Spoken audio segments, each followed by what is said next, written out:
Kejadian seorang ustadz yang sedang ceramah mendadak terdiam lalu mengarahkan pandangannya ke atas jadi sorotan. Pasalnya sang ustadz terlihat seperti sedang melihat sesuatu di atasnya ketika masih berceramah. Video itu diunggah akun TikTok @happycosmo pada Rabu 22 Maret lalu.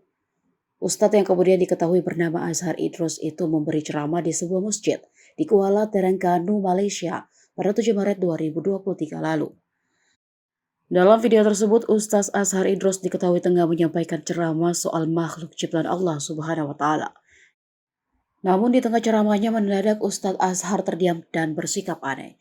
Matanya mengarah ke atas seolah melihat sesuatu. Setelah menurunkan pandangannya, Ustaz Azhar masih terdiam dan tidak langsung melanjutkan ceramahnya. Hal tersebut sontak langsung menjadi pembicaraan publik. Tak sedikit jemaah syok dan langsung merasa khawatir pada kondisi sang Ustadz.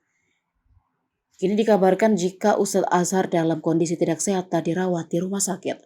Ustadz Azhar Idrus mengalami penurunan kesehatan pada jantung dan paru-parunya.